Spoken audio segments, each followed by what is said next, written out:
Dalam doa. Ya Tuhan, Allah Bapa kami dalam kerajaan surga, kami mengucap syukur ya Tuhan dan berterima kasih kepadamu untuk kesempatan yang sekali lagi Tuhan berikan pada setiap kami, di mana kami boleh sekali lagi berkesempatan untuk boleh membaca dan merenungkan sebagian dari firman Tuhan. Kami serahkan ya Tuhan waktu ini, kiranya Kau boleh siapkan hati dan pikiran kami untuk kami boleh menerima kebenaran firman Tuhan. Pakailah hamba-Mu yang lemah dan terbatas ini ya Tuhan, mampukanlah dia. Dan berbicaralah Tuhan melalui hamba-Mu ini. Dan kiranya nama Tuhan saja yang dipermuliakan. Terima kasih ya Tuhan. Di dalam nama Tuhan kami Yesus Kristus kami berdoa dan kami mengucap syukur. Amin. Ya Bapak Ibu sekalian, mari kita membuka Alkitab kita dari Roma. Roma pasalnya yang ke-12 ayat ketiga hingga ayat yang ke-8.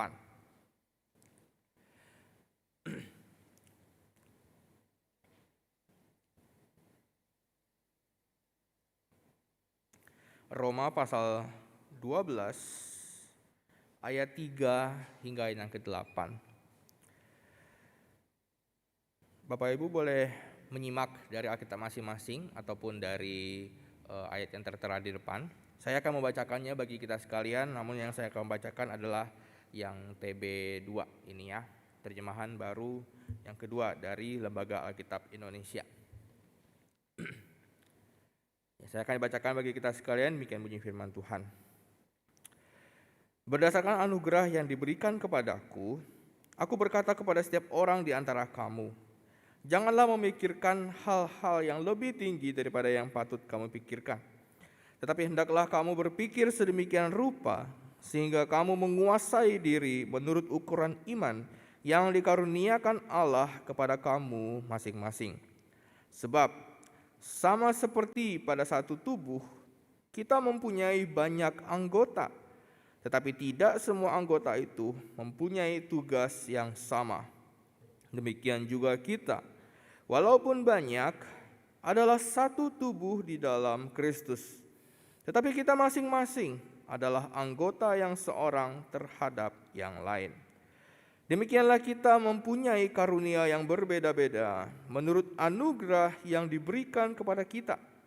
Jika karunia itu adalah untuk bernubuat, baiklah kita melakukannya sesuai dengan iman kita.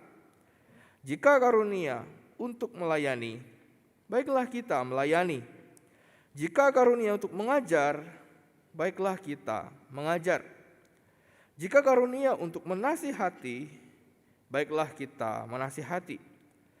Siapa yang membagi-bagikan sesuatu, hendaklah ia melakukannya dengan hati yang ikhlas. Siapa yang memimpin, hendaklah ia melakukannya dengan rajin. Siapa yang menunjukkan belas kasihan, hendaklah ia melakukannya dengan sukacita. Demikian jauh pembacaan firman Tuhan kita pada pagi hari ini, Bapak Ibu sekalian. Nah, Bapak Ibu sekalian, ketika saya membaca dan merenungkan bagian ini, bagian daripada ayat yang sudah kita baca, terlebih khusus pada ayat yang keempat dan ayat yang kelima, Bapak Ibu sekalian, saya jadi teringat pada sebuah peristiwa yang pernah saya alami beberapa tahun lalu ketika saya masih tinggal di kota Bontang, ya, di kota tempat saya bertumbuh besar, di kota Bontang. Pada waktu itu Bapak Ibu sekalian, saya sedang mengendarai sepeda motor pada hari Minggu pagi sendirian menuju ke gereja. Saya mengendarai motor dan tibalah saya di perempatan lampu merah. Saya berhenti dan tidak jauh dari tempat saya berhenti di lampu merah yang sama ada juga pasangan suami istri bergoncengan naik sepeda motor. Dari pakaian yang dikenakannya, saya tahu orang ini pasti mau ke gereja. Kenapa? Soalnya bajunya rapi. Kemudian istri yang digoncengnya itu dia menggendong sebuah Alkitab seperti ini, duduk samping ya kan, menggendong Alkitab seperti ini. Wah, rupanya Pak Sutri ini juga mau pergi ke gereja. Saya tidak tahu dia tinggalnya dari mana. Kami hanya stop di lampu merah yang sama. Saya tidak tahu dia akan pergi ke gereja yang mana. Tetapi saya tahu dia hendak pergi beribadah, Bapak Saudara sekalian. Sama seperti kita pada minggu hari ini. Dan kemudian sembari saya menunggu di lampu merah itu, kan simpang 4 ya. Bagian yang hijau jalan gitu kan, jalan dari simpangan sini ke yang lain. Rupanya orang yang jalan itu juga mau ke gereja. Dia juga mau ke gereja. Terlihat dari pakaiannya. Kemudian tidak lama simpangan yang lain berubah menjadi hijau, lalu datang dari arah berlawanan, arah yang mau saya tuju ke belakang gitu ya, jalan gitu. Dan dari pakaiannya saya tahu juga kalau orang ini juga mau pergi ke gereja, pakai kemeja, celana bahan warna hitam, pakai dasi. Nah, Bapak Ibu sekalian, saya melihat gitu ya, dari peristiwa pada minggu hari itu, pertama, saya tidak kenal mereka semua. Kedua, saya tidak tahu mereka tinggal di mana. Dan kemudian saya tidak tahu mereka beribadah di gereja mana. Tapi yang saya tahu, mereka semua mau pergi ke gereja di hari Minggu pagi itu. Orang yang tinggal di daerah A, daerah saya, gerejanya di daerah B. Tapi ada juga orang yang tinggal di daerah B, gerejanya di daerah A. Terus saya jadi merenung sendiri gitu ya, sambil menunggu lampu hijau saya merenung sendiri. Kenapa ya bisa ada orang-orang yang berbeda-beda asalnya dan menuju ke gereja yang berbeda-beda pula? Kenapa ya bisa beberapa orang tertentu mereka kemudian masuk menjadi anggota di gereja tertentu? Dan kemudian gereja-gereja di Kota Bontang itu Bapak Saudara sekalian ada puluhan jumlahnya. Puluhan. Dan gereja yang ada puluhan ini Bapak Saudara sekalian, di dalam gereja itu mereka punya orang-orang dengan peran-peran yang sama. Peran yang sama maksudnya ada orang-orang yang berperan menjadi penyambut tamu. Ada orang-orang yang berperan menjadi pemimpin pujian. Ada yang main musik, ada yang jadi singer. Dan ada juga yang menyampaikan firman Tuhan. Komplit, paket komplit begitu ya. Paket komplit. Lalu saya juga berpikir, wah hebat ya, gereja-gereja itu mereka bisa punya anggota jemaat yang punya kemampuan untuk melayani, yang bisa berbagian dalam pelayanan yang dibutuhkan di dalam gereja itu, sehingga gereja-gereja yang ada di Kota Bontang itu bisa melaksanakan ibadahnya dengan baik. Hebat ya, orang-orang dengan kemampuan itu, dengan kemauan untuk pelayanan bisa ada di dalam setiap gereja-gereja itu, walaupun jumlah gereja di Bontang itu banyak gitu. Hebat ya, mereka semua bisa berkumpul dalam satu gereja sehingga ibadah di gereja itu bisa dilaksanakan dengan baik. Jadi kita lihat gereja-gereja itu bisa melaksanakan ibadahnya dengan baik karena memang di dalamnya ada orang-orang yang mau berbagian dalam pelayanan. Nah, Bapak Ibu sekalian, bukankah hal yang sama juga terjadi di gereja kita? Dari minggu ke minggu kita melihat, kita datang dari minggu ke minggu ya, tiap hari minggu kita datang ke sini, ada orang-orang yang berbagian dalam pelayanan. Walaupun terkadang orangnya itu-itu aja yang melayani begitu ya. Tapi kita bersyukur Tuhan mempercayakan orang-orang di dalam gereja ini untuk terus berbagian dalam pelayanan, sehingga ibadah di gereja ini bisa terus dilaksanakan dari waktu ke waktu, dari minggu ke minggu.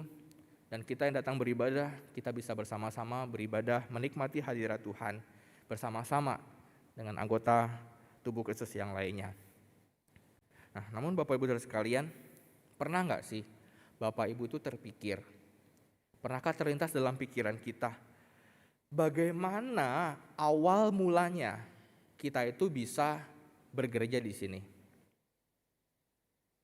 Pernah nggak terpikir bagaimana awal mulanya kita bisa berjemaat di sini? Kenapa kita pada hari ini beribadah di sini? Kenapa kita selama bertahun-tahun kita mengalami pertumbuhan kerohanian di tempat ini? Pernahkah kita berpikir, kok bisa ya saya ada di tempat ini begitu, di gereja ini? Dari antara banyak gereja lain di kota Cirebon ini, kenapa saya bisa ada di tempat ini? Oke, mungkin di antara kita ada yang dulu diajak oleh teman, Ayo datang. Akhirnya terus kita sama-sama beribadah di sini karena diajak oleh teman. Mungkin ada juga yang dari kecil ikut orang tua. Dan pada akhirnya kita bertumbuh dewasa di tempat ini. Bahkan sampai punya anak di tempat ini. Dari kecil bahkan sampai punya anak kecil. Terus beribadah di sini karena diajak orang tua. Mungkin ada juga yang datang karena lihat pelang di depan gitu ya. Yang jadwal-jadwal ibadah. Kemudian tertarik, wah jamnya pas nih, datang. Nah Bapak Saudara sekalian, dari semua alasan-alasan atau hal-hal yang membawa kita datang ke gereja ini Bapak Saudara sekalian, semua alasan-alasan itu kenapa kita bisa datang ke gereja ini, atau bahkan alasan-alasan kenapa kita jadi orang Kristen, atau bahkan lebih jauh lagi kenapa kita menjadi orang percaya begitu ya, kenapa kita bisa jadi orang Kristen. Sesungguhnya itu adalah karena Tuhan yang memanggil kita Bapak Saudara sekalian. Tuhan yang memanggil kita menjadi orang Kristen, menjadi umat yang percaya kepada Tuhan. Dan Bapak Saudara sekalian, itu bukan karena kemauan kita sendiri atau pilihan kita sendiri. Kita bisa menjadi orang percaya, kita bisa menjadi pengikut Kristus itu adalah karena Tuhan yang memanggil kita. Tanpa Tuhan yang memanggil kita, kita tidak akan punya kemauan atau kesadaran atau bahkan kemampuan untuk datang beribadah kepada Tuhan. Nah Bapak Saudara sekalian, firman Tuhan telah menyatakannya dengan jelas di dalam 1 Petrus pasal 2 ayat 9. Di situ dikatakan, tetapi kamulah bangsa yang terpilih, imamat yang rajani, bangsa yang kudus, umat kepunyaan Allah sendiri, supaya kamu memberitakan perbuatan-perbuatan yang besar dari Dia yang telah memanggil kamu keluar dari kegelapan kepada terangnya yang ajaib. Atau juga pada waktu setelah peristiwa Pentakosta dalam kehidupan jemaat mula-mula dalam Kisah Rasul 2 ayat 47b. Di situ dikatakan tiap-tiap hari Tuhan menambah jumlah jemaat, Tuhan menambah jumlah mereka dengan orang yang diselamatkan. Jadi Bapak Saudara sekalian, kita melihat kita semua ataupun semua orang percaya yang ada di dunia ini bisa menjadi orang percaya, bukan Kristen KTP loh ya, tetapi betul-betul orang percaya itu karena Tuhanlah yang memanggil mereka. Nah jadi Bapak Saudara sekalian, ketika Rasul Paulus berkata dalam ayat 5 dari bagian yang tadi kita baca, Roma 12 tadi, bahwa kita adalah satu tubuh dalam Kristus, itu bukanlah diri kita yang menggabungkan diri atas kemauan dan usaha kita sendiri. Bukan. Bukan karena usaha kita kemudian kita bisa menjadi satu tubuh dalam Kristus dengan saudara-saudara yang lain. Sesungguhnya Bapak Saudara sekalian, kita bisa menjadi satu tubuh dalam Kristus itu semata-mata adalah karya Tuhan yang telah memanggil dan memilih kita untuk menjadi anggota tubuhnya. Ini adalah sebuah kebenaran yang tentu harus kita pahami Bapak Saudara sekalian. Nah Bapak Saudara sekalian, sepanjang tahun lalu kita sudah membahas tema hal ini ya kan. Yaitu bahwa pertama-tama kita dilahirbarukan oleh Roh Kudus. Dan kemudian bahwa kita semua adalah anggota tubuh Kristus. Sepanjang tahun lalu kita sudah membahas hal ini. Kita melihat kebenaran-kebenaran firman Tuhan yang menyatakan tentang hal ini. Dan saya yakin Bapak Saudara sekalian, kita semua sudah memahami keberadaan kita dalam gereja, lebih khusus dalam gereja ini ya, sebagai anggota tubuh Kristus. Saya yakin kita sudah memahami akan hal itu, memahami akan kebenaran itu. Lalu kemudian kita juga sudah membahas bahwa semua orang percaya itu diberikan karunia oleh Tuhan. Diberikan karunia rohani oleh Tuhan untuk pembangunan tubuh Kristus. Ya, untuk pelayanan di gereja tentu saja. Kita sudah membahas hal itu juga kan? Kalau Bapak Ibu masih ingat. Nah kemudian Bapak Saudara sekalian, setelah kita membahas semuanya itu, setelah kita memahami semuanya ini, selanjutnya apa? Oke, kita tahu bahwa kita adalah anggota tubuh Kristus karena Tuhan yang memanggil kita. Oke, kemudian kita juga tahu bahwa Tuhan sudah memperlengkapi kita dengan karunia-karunia rohani. Lalu selanjutnya apa? Apakah cukup hanya dengan datang ke gereja setiap hari Minggu? Datang, duduk, dengar khotbah, pulang. tanpa turut serta dalam pelayanan di gereja. Apakah cukup demikian Bapak Saudara sekalian? Nah Bapak Saudara sekalian, kalau kita hanya datang duduk dengar khotbah dan lalu pulang, begitu saja tanpa sedikit pun kita terlibat dalam pelayanan di gereja, sepertinya ya, kalau misalnya kita seperti itu, sepertinya kita itu sedang memubazirkan karunia-karunia yang ada dalam diri kita itu. Kalau kita cuma datang ke gereja, duduk dengar firman, lalu pulang begitu saja, tanpa kita ada sedikit pun berinteraksi mungkin dengan saudara seiman, turut serta dalam pelayanan di gereja. Mungkin kalau kita seperti itu, mungkin sebenarnya kita sedang memubazirkan karunia-karunia rohani yang sudah Tuhan berikan di dalam diri kita itu. Kenapa mubazir Bapak Saudara sekalian? Karena kita tidak menggunakan karunia rohani yang diberikan oleh Tuhan itu sebagaimana yang Tuhan mau, yaitu untuk pembangunan tubuh Kristus, untuk pelayanan di gereja. Ibaratnya begini Bapak Saudara sekalian, pernah kan kita lihat iklan HP yang canggih-canggih? Nanti misalnya satu merek gitu ya, dia mempromosikan HP-nya, HP ini luar biasa. Diperagain aja deh, HP ini luar biasa Bapak Saudara sekalian. Kenapa? Dia punya layar yang bagus, sekian brightness-nya sekian nits, kameranya sekian megapiksel, diperlengkapi dengan prosesor yang sedemikian kuat, sehingga kalau Bapak Ibu mau melakukan pekerjaan-pekerjaan berat, tidak usah diragukan, dia pasti sanggup melakukannya. Diperlengkapi dengan baterai yang besar, ini segala macam, pokoknya semua pekerjaan bisa beres dengan HP ini. Canggih bukan? Canggih. Namun segala kecanggihan itu ketika HP itu sampai di tangan konsumen, rupanya si konsumen cuma pakai buat WA, cuma pakai buat foto-foto sebentar, cekret, cucu saya lucu foto. Terus buat Facebook cuma komen hahaha hihi. Jadi segala kemampuan canggih yang diberikan di dalam HP ini enggak dimaksimalkan semaksimal mungkin, hanya dipakai untuk hal-hal yang ringan. Atau contoh yang lain, misalnya ada iklan mobil, mampu melibas medan yang terberat sekalipun, mampu berjalan di dalam jalan yang berlubang, cocok buat kota Cirebon yang jalannya lubang-lubang, tidak akan rusak kaki-kakinya, pasti tahan, nyaman di dalamnya. Namun ketika mobil itu dibeli, pemiliknya sayang, cuma dipakai buat muter-muter komplek perumahan. Ya kan segala kekuatan yang dimiliki oleh mobil itu kan jadi terasa mubazir ya Bapak Ibu Saudara sekalian. Atau yang baru-baru ini viral, mobil ambulans tapi pakai Pajero. Kan mubazir ya, terlalu mahal itu mobil untuk dijadikan mobil ambulans. Nah jadi Bapak Saudara sekalian, ketika kita punya kemampuan untuk melayani, ketika Tuhan mengaruniakan kepada kita karunia-karunia rohani untuk kita pelayanan, Tuhan sudah memperlengkapi kita nih, diperlengkapi dengan karunia untuk pelayanan, tetapi kita tidak menggunakannya. Kita datang ke gereja cuma datang duduk dengar firman langsung pulang gitu saja, tanpa sedikit pun terlibat dalam pelayanan. Bukankah kita itu sedang memubazirkan karunia yang sudah Tuhan berikan pada kita? Ketika kita enggan untuk turut serta dalam pelayanan di gereja kita, ketika kita tidak mau, padahal kesempatan itu untuk melayani itu ada, bukankah kita sedang memubazirkan? Jangan bilang, saya tidak punya karunia rohani kok. Enggak mungkin Bapak Saudara sekalian. Setiap kita yang percaya kepada Tuhan, Tuhan memperlengkapi kita dengan karunia rohani. Dan saya setuju Bapak Saudara sekalian, dalam hal apapun yang namanya mubazir itu pasti bukanlah sesuatu yang baik, bukan. Yang namanya mubazir bukanlah sesuatu yang baik.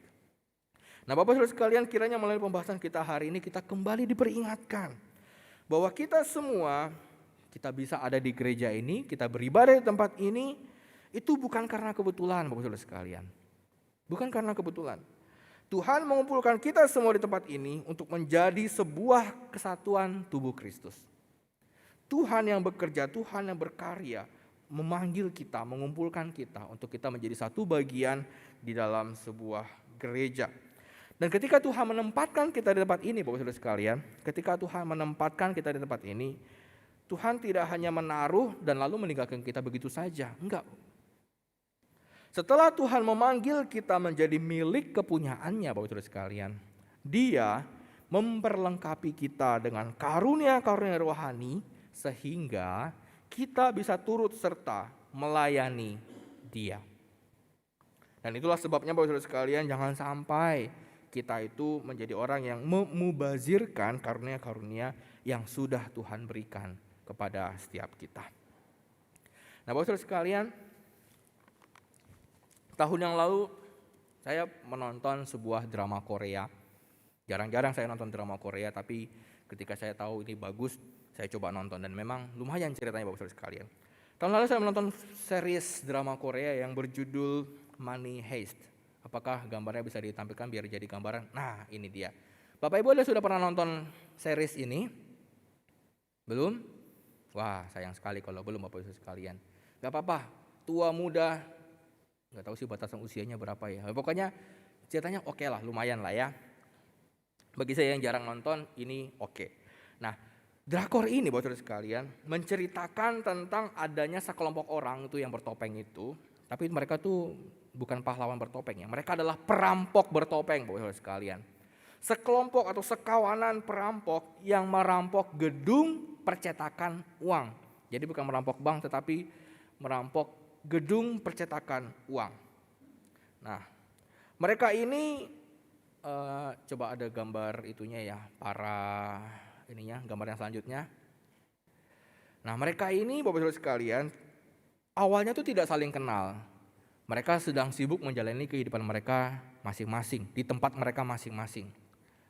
Ya, mereka secara personal, secara pribadi. Mereka awalnya tidak saling mengenal. Mereka pada akhirnya dikumpulkan oleh pemimpin mereka yang menyebut dirinya sebagai profesor gitu ya, dipanggil satu-satu dan kemudian dikumpulkan menjadi satu tim. Apakah gambarnya bisa ditampilkan? Untuk membantu kita lebih memahami, bukan yang satunya. Ya, jadi mereka awalnya tidak saling kenal. Mereka berasal tinggal di kota-kota yang berbeda begitu ya. Namun mereka dikumpulkan menjadi satu. Dan mereka ini ketika dikumpulkan Bapak Saudara sekalian bukan asal comot saja. Kalau kita lihat yang di atas itu profesor yang memerankan profesor. Ketika dia mencari anggota-anggota, mencari orang-orang untuk dijadikan anggotanya begitu ya, yang sisanya itu, sang profesor ini bukan asal comot aja. Dia betul-betul mencari orang-orang yang punya kemampuan yang dibutuhkan. Jadi di antara anggotanya itu mereka masing-masing punya keahlian dan peran mereka di dalam rencana perampokan mereka yang besar itu. Di antara mereka semua ada yang bisa memimpin tim, yang punya kemampuan untuk memimpin, yang ditakuti oleh orang-orang. Ada juga di antara mereka yang ahli dalam ilmu teknologi untuk bisa meretas atau menghack gitu ya, menghack baik itu sistem komputer, HP, jaringan dan lain sebagainya. Ada juga mereka yang punya kemampuan bela diri yang dibutuhkan untuk mengawasi para sandera. Jadi ada tawanan juga. Lalu ada juga mereka yang punya kemampuan untuk menggali lubang. Menggali lubang buat apa? Untuk melarikan diri. Jadi semua orang ini mereka punya kemampuan masing-masing. Dan bisa dikatakan mereka semua ada di sana karena satu alasan. Yaitu keahlian mereka dibutuhkan. Ya, gambarnya boleh ditutup. Nah, lalu Bapak Ibu sekalian, mereka semua itu mereka menggunakan keahlian mereka masing-masing. Dan mereka bersama-sama melakukan satu misi dan tujuan yang sama. Mereka awalnya tidak saling kenal, mereka sibuk di tempat mereka masing-masing, kemudian dikumpulkan menjadi satu karena satu alasan, yaitu karena keahlian dan kemampuan mereka dibutuhkan untuk mencapai satu tujuan yang diinginkan oleh sang profesor. Nah, lalu Bapak Ibu sekalian, bagaimana dengan kita sekalian ada di gereja ini? Nah, Bapak Ibu sekalian, seperti yang sudah kita singgung sebelumnya, mungkin kita sebelumnya itu tidak saling kenal juga, gitu ya. Mungkin kita sedang ada di mana, tapi kemudian Tuhan mengirimkan orang-orang tertentu mengajak kita, ayo datang ke gereja, ayo datang ke gereja. Dan kita semua yang ada di tempat ini, kita ada di gereja ini Bapak Ibu sekalian, bukan karena kebetulan. Tuhan mengumpulkan kita semua di tempat ini untuk menjadi sebuah kesatuan tubuh Kristus. Dan ketika Tuhan menempatkan kita di tempat ini, Tuhan menempatkan kita menjadi anggota tubuh Kristus, menjadi anggota tubuhnya. Tuhan tidak hanya menaruh kita begitu saja dan lalu meninggalkan kita. Tetapi setelah Tuhan memanggil kita menjadi milik kepunyaannya, Dia memperlengkapi kita dengan karunia-karunia rohani. Sehingga kita bisa turut serta melayani Dia, mencapai apa yang menjadi tujuan daripada Tuhan. Nah, Bapak-Ibu sekalian, kita semua memiliki karunia rohani. Dan ini adalah sebuah kebenaran yang dinyatakan di dalam Alkitab. Seorang penafsir Alkitab pernah berkata seperti ini, Bapak-Ibu sekalian. Tuhan memberi kita karunia agar kita dapat membangun gerejanya. Untuk menggunakan karunia-karunia ini secara efektif, kita harus yang pertama menyadari bahwa semua karunia dan kemampuan berasal dari Tuhan. Yang kedua, memahami bahwa tidak semua orang memiliki karunia yang sama. Yang ketiga, tahu siapa kita dan apa yang bisa kita lakukan, yang terbaik yang bisa kita lakukan. Yang keempat, mendedikasikan pemberian kita untuk melayani Tuhan dan bukan untuk mencari kesuksesan pribadi kita. Yang kelima, bersedia menggunakan karunia kita dengan sepenuh hati, tidak menahan apapun dari pelayanan kepada Tuhan. Nah, jadi ini adalah sebuah tulisan yang baik ya, yang dituliskan oleh seorang hamba Tuhan yang dipakai oleh Tuhan untuk menafsirkan Alkitab. Dia bilang, oke, betul, ini adalah sebuah kebenaran Alkitab, yaitu bahwa Tuhan memberikan kita karunia agar kita dapat membangun gerejanya, agar kita dapat membangun tubuh Kristus. Namun untuk dapat menggunakan karunia-karunia itu secara efektif, ada beberapa hal yang harus kita perhatikan, yaitu kita harus sadar bahwa segala karunia-karunia itu asalnya dari Tuhan, diberikan oleh Tuhan. Dan kemudian anggota-anggota yang di dalam gereja ini tidak semuanya memiliki karunia-karunia yang sama. Karunia-karunia yang dimiliki berbeda-beda masing-masing pribadi. Dan kemudian kita juga menyadari siapa diri kita. Siapa diri kita di gereja ini, siapa diri kita di hadapan Tuhan, dan apa hal yang terbaik yang bisa kita lakukan untuk Tuhan. Dan kemudian kita menggunakan karunia itu betul-betul untuk melayani Tuhan, dan bukan untuk mencari kepentingan pribadi. Melayani di gereja, turut serta melayani di gereja untuk memuliakan Tuhan, bukan mencari kemuliaan diri sendiri. Dan kemudian ketika kita menggunakan karunia itu untuk melayani Tuhan, kita betul-betul menggunakannya sepenuh hati, tidak dengan menahan-nahan. Maksudnya, oke, aku bisa main musik, tetapi cukuplah aku jadi penerima tamu saja, biar yang lain yang main musik. Padahal kemampuan dirinya baik begitu ya, bukan sekadar bisa, tetapi betul-betul bisa, tetapi enggan. Sudahlah jadi penerima tamu aja. Ya, itu bukan sesuatu sikap yang baik ya Bapak Ibu sekalian. Tentu itu bukan sebuah sikap yang baik. Nah, kemudian di dalam bagian yang sama yang tadi kita baca di awal tadi, di dalam Roma 12 ayat 6 sampai 8, Rasul Paulus itu menuliskan beberapa karunia rohani. Itu gambar yang selanjutnya yang tadi. Rasul Paulus menuliskan beberapa karunia rohani yang dimiliki oleh orang-orang percaya. Paulus menuliskan sedikitnya ada 7, walaupun di bagian tulisan-tulisan yang lain ada juga karunia-karunia rohani yang lainnya, tetapi pada bagian ini Rasul Paulus memaparkan 7 karunia yang dimiliki oleh orang percaya. Yang pertama, karunia bernubuat. Apa itu karunia bernubuat? Karunia bernubuat bukan maksudnya kita meramal masa depan. Karena saya pernah melihat di YouTube sebuah gereja, dia bilang, saya bernubuat, tanah di bagian sana harganya akan naik. Beli saudara, beli. Itu mah bukan nubuat ya. Bukan seperti itu Bapak Saudara sekalian. Ketika dikatakan karunia bernubuat, itu maksudnya adalah ketika orang dipercayakan oleh Tuhan untuk menyampaikan pesan Allah kepada jemaatnya, kepada orang percaya di dalam gerejanya. Dan kemudian karunia melayani Bapak Saudara sekalian. Karunia melayani kebutuhan-kebutuhan praktis di gereja. Contohnya menjadi liturgos, menjadi singer, pemain musik, tim multimedia, penerima tamu dan lain sebagainya. Dan kemudian ada juga yang memiliki karunia untuk mengajar, yaitu karunia untuk meneruskan berita Injil kepada orang-orang percaya dan memimpin mereka tentang apa yang seharusnya mereka lakukan. Ini bisa juga dilakukan oleh setiap orang tua yang punya anak, yaitu ketika orang tua mengajarkan firman Tuhan kepada anak-anaknya, mengajarkan apa yang harus dilakukan dan yang tidak boleh dilakukan. Dan kemudian karunia menasihati, karunia untuk mendorong orang Kristen yang lain, mendorong sesamanya, mendorong saudaranya untuk menghidupi berita Injil.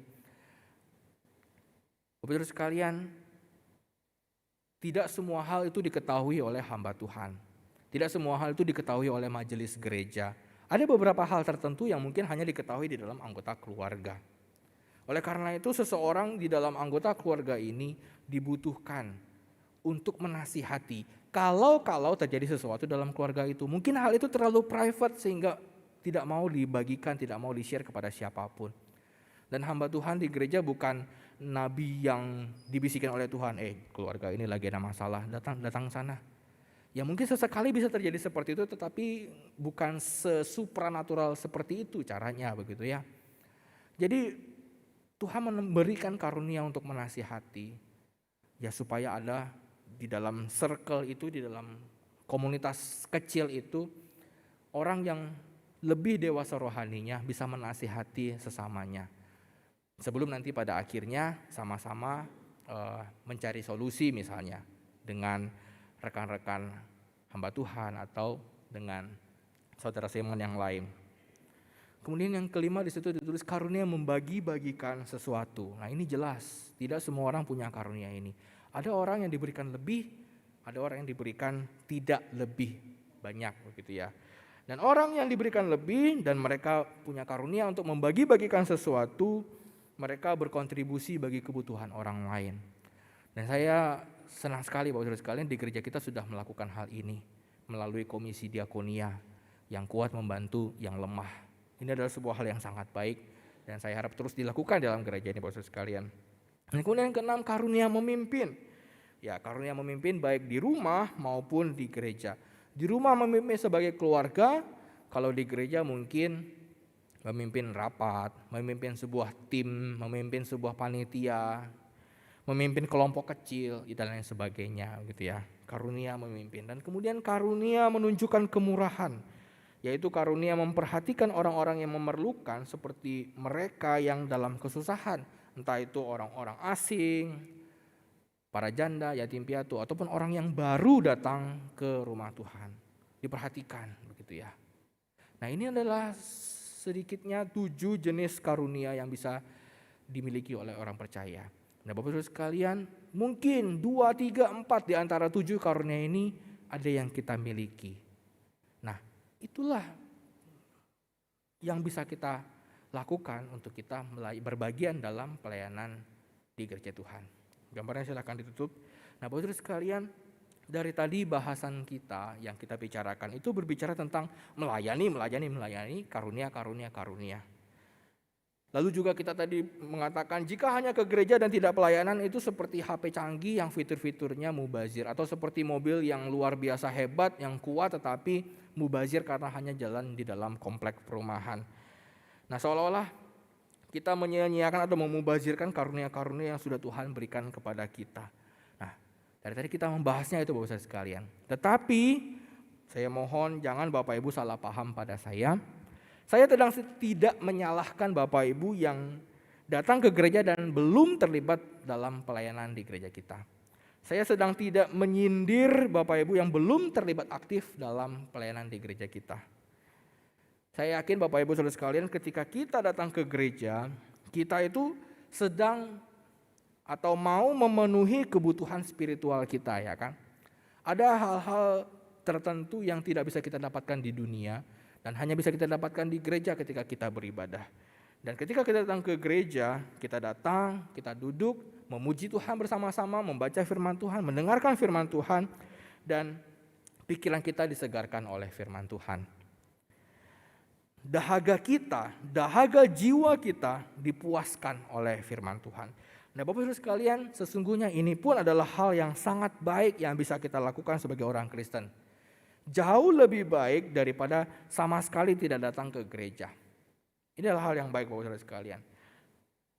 Nah, kemudian mengenai pelayanan, banyak orang yang berpikir bahwa melakukan hal yang kelihatannya spiritual, yaitu terlibat dalam pelayanan, itu sepertinya akan meningkatkan level spiritualitas mereka begitu ya. Oh, semakin banyak pelayanan maka itu tandanya saya semakin rohani. Semakin banyak saya melayani dalam hidup saya, bahkan mungkin setiap hari pelayanan, berarti saya makin rohani. Nah, pertanyaannya, apakah semua kegiatan yang kelihatannya spiritual itu pasti bersifat spiritual atau pasti bermanfaat untuk membangun spiritualitas orang itu? Apakah semua pelayanan yang dilakukan di gereja itu adalah betul-betul dilakukan untuk Tuhan? Bapak Ibu sekalian, kalau kita lihat kisah Maria dan Marta, masih ingat kisah Maria dan Marta? Kalau misalnya kita lihat kisahnya di dalam Lukas pasal yang ke-10,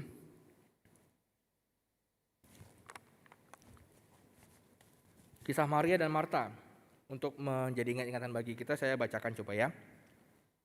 Ketika Yesus dan murid-muridnya dalam perjalanan, tibalah ia di sebuah kampung. Seorang perempuan yang bernama Marta menerima dia di rumahnya. Perempuan itu mempunyai seorang saudara yang bernama Maria. Maria ini duduk dekat kaki Tuhan dan terus mendengarkan perkataannya. Sedang Marta sibuk sekali melayani. Dia mendekati Yesus dan berkata, "Tuhan, tidakkah engkau peduli bahwa saudaraku membiarkan aku melayani seorang diri? Suruhlah dia membantu aku."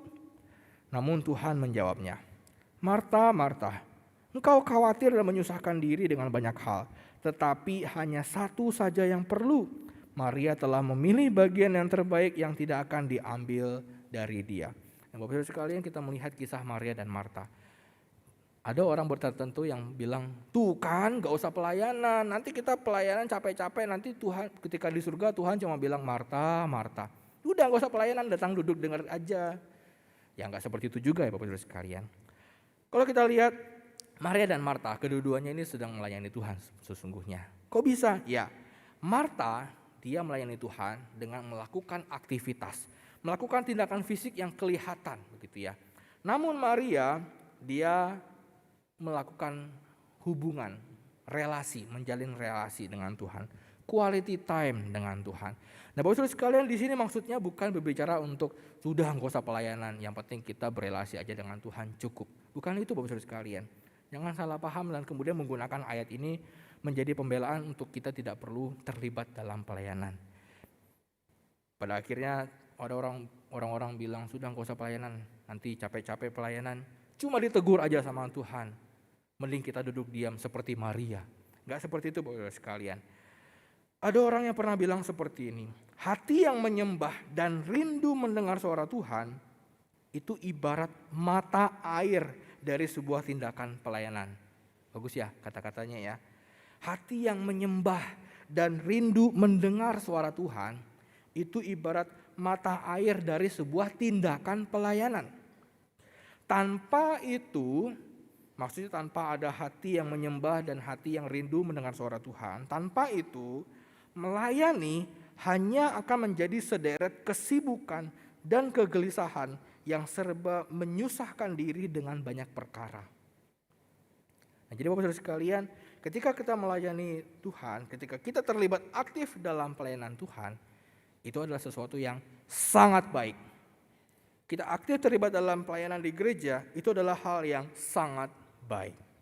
Tetapi Bapak Saudara sekalian, jika pelayanan yang kita lakukan itu kita lakukan dengan keterpaksaan, kita lakukan dengan tidak ada hati yang rindu kepada Tuhan, maka pelayanan itu tidak lagi menjadi hal yang baik bagi kita. Ketika kita melakukan pelayanan seperti rutinitas, maka itu tidak lagi menjadi berkat bagi kita. Malahan ketika kita melayani, tapi dengan terpaksa, tetapi dengan melihat sebagai rutinitas, melayani dengan tidak ada hati yang rindu kepada Tuhan, malahan itu akan membebani kita baik secara fisik maupun emosi, Bapak Saudara sekalian. Nah, perlu kita ingat, ketika kita melayani Tuhan di gereja, sesungguhnya kita tuh sudah bukan melayani sesuatu. Kita bukan sedang melayani sesuatu, tetapi kita sedang melayani seorang pribadi, yaitu Tuhan Yesus, Tuhan dan Juru Selamat kita. Tanpa adanya kasih kepada Tuhan Yesus, tanpa adanya hati yang rindu kepada Tuhan, maka pelayanan itu tak ubahnya rutinitas belaka, Bapak-Saudara sekalian. Tanpa adanya hati yang rindu kepada Tuhan, tanpa adanya kasih kepada Tuhan, maka sesungguhnya pelayanan itu hanya menjadi beban. Sudah sibuk di tempat kerja, nambah-nambah lagi beban pelayanan di gereja. Maka orang kalau tidak punya kerinduan, maka dia akan melihat, ya tugas lagi. Beban lagi. Seperti itu Bapak-Saudara sekalian. Nah, jadi Bapak-Saudara sekalian, mari kita mendasarkan pelayanan kita pada kecintaan kepada Tuhan. Dan perlu kita bedakan Bapak-Saudara sekalian. Orang yang sibuk melakukan pelayanan belum tentu dia mengasihi Tuhan. Ada orang yang sibuk melayani Tuhan karena tuntutan. Ada orang yang sibuk melayani Tuhan karena memang sudah tugasnya. Tetapi Bapak-Saudara sekalian, orang yang mengasihi Tuhan pasti akan melayani. Orang yang mengasihi Tuhan, dia pasti gelisah jika dia tidak melakukan apa-apa untuk Tuhan. Jadi bisa kita bedakan ya. Orang yang melayani, orang yang terlihat sibuk melayani, belum tentu mengasihi Tuhan. Tetapi orang yang mengasihi Tuhan, dia pasti akan turut serta dalam pelayanan. Kalau misalnya dia belum melayani Tuhan, hatinya akan gelisah. Aduh, apa ya yang bisa aku lakukan? Apa ya bisa aku lakukan untuk Tuhan? Begitu Bapak-Saudara sekalian. Jadi Bapak-Saudara sekalian, marilah kita turut serta dalam pelayanan di gereja kita. Karena kita telah memahami bahwa Tuhan memanggil kita menjadi milik kepunyaannya. Dan Dia memperlengkapi kita dengan karunia-karunia rohani sehingga kita bisa turut serta melayani Dia. Bapak-Saudara sekalian, hari ini booth pelayanan sudah mulai dibuka. Hari ini booth pelayanan akan dibuka. Mari saya mengajak kita sekalian yang belum turut serta dalam pelayanan, mari kita mulai terlibat di dalam pelayanan di gereja kita. Bapak-Saudara sekalian, gereja ini gereja milik kita bersama. Bukan milik 1-2 orang. Gereja ini milik kita bersama. Kalau bukan kita yang turut serta dalam pelayanan, siapa lagi? Ini gereja ini milik kita bersama. Jangan keraskan hati kita Bapak-Saudara sekalian. Ketika Tuhan sudah memanggil kita, ketika Tuhan sudah menggerakkan hati kita, ayo pelayanan. Jangan keraskan hati kita. Ketika Tuhan sudah mempercayakan kita, memanggil kita untuk pelayanan, layanilah. Ketika Tuhan sudah mengundang kita untuk turut serta dalam pelayanan, layanilah Dia. Jangan tunggu sampai akhirnya nanti kita sudah kehilangan kesempatan untuk melayani, baru kita menyesal. Selama kita masih kuat, layanilah Tuhan. Jangan tunggu sampai nanti ketika kita sudah tidak berdaya lagi, baru kita menyesal. Kenapa dari dulu aku tidak melayani Tuhan? Atau jangan tunggu sampai nanti kita sudah sakit yang parah, sakit keras, baru kita bilang, aku berjanji ketika sembuh nanti baru mau melayani. Kemana aja selama ini? Jadi Bapak-Saudara sekalian, melalui pertemuan kita pada hari ini, kita sama-sama dibukakan bahwa kita orang-orang percaya, kita semua ada di tempat ini, kita dipanggil dan diperlengkapi untuk melayani. Mari kita berdoa. Ya Tuhan Allah Bapa kami dalam kerajaan surga, kami mengucap syukur untuk perenungan firman Tuhan yang boleh sama-sama kami baca dan kami renungkan. Kami telah mengetahui ya Bapa sebuah kebenaran bahwa sesungguhnya ketika kami bisa menjadi orang percaya itu adalah karena karya Tuhan yang memanggil kami. Dan kami juga mengetahui bahwa Engkau memanggil kami dan Engkau pun memperlengkapi kami untuk terlibat dalam pelayanan. Jikalau ya Tuhan di antara kami ada yang belum terlibat dalam pelayanan, kiranya Tuhan Engkau yang boleh terus tanamkan dalam diri kami kasih yang daripada Tuhan. Tanamkanlah dalam diri kami bahwa kami dicintai oleh Tuhan, bahwa kami dikasihi oleh Tuhan, sehingga pada waktunya nanti Tuhan akan betul-betul tersedia bagi kami sebuah kesempatan kami boleh melayani Tuhan bersama-sama di dalam gerejanya. Segala-segala karunia yang Tuhan telah berikan kepada kami, kiranya boleh kami pakai untuk melayani Tuhan. Dan jangan sampai kami pada akhirnya memubazirkan karunia yang sudah Tuhan berikan kepada kami. Terima kasih ya Tuhan, inilah setiap kehidupan kami, anak-anak-Mu yang telah Engkau selamatkan, yang telah Engkau tebus menjadi milik Tuhan. Pakailah kehidupan kami, pakailah diri kami menjadi alat kemuliaan Tuhan. Kiranya melalui kehidupan kami, nama Tuhan semakin dipermuliakan. Terima kasih ya Tuhan. Di dalam nama Tuhan kami Yesus Kristus kami berdoa dan kami mengucap syukur. Amin.